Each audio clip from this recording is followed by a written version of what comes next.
and Collingwood leading that statistical category at the moment.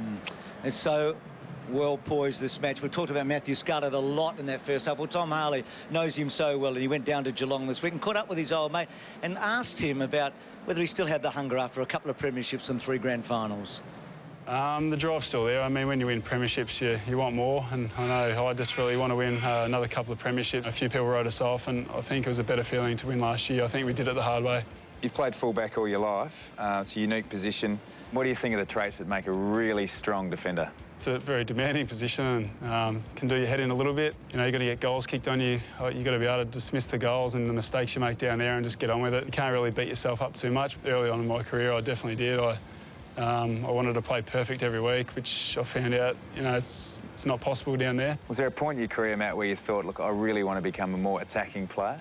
I think it just came with a bit of confidence once I sort of nailed down the position, and I decided to have a little bit of fun with it and run off and not be so dour like you were.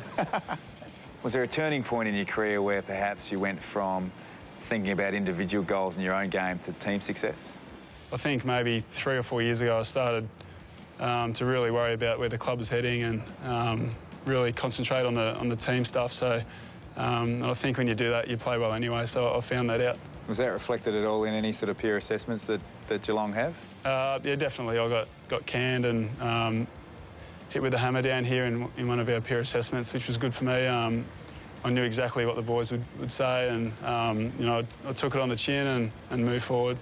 Geelong have now long been admired for having a really strong defensive back six. Can you tell us a little about that and perhaps the relationships within the back six?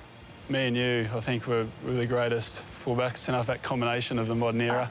No, the club sort of built us up and put a lot of faith into you and me, and we got a lot of hard jobs early on and threw us in the deep end.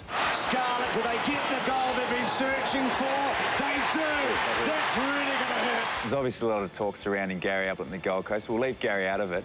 If you had found out that a teammate had committed to the Gold Coast or perhaps Western Sydney in a couple of years' time, how would you feel about that? I'd be pretty flat if Gary or one of my other teammates had already committed to another side. I'd be really flat with them. I think that'd be pretty poor character. But if Gary or someone else gets an opportunity to go up there and you know, it's the right thing for them at the time, I don't really have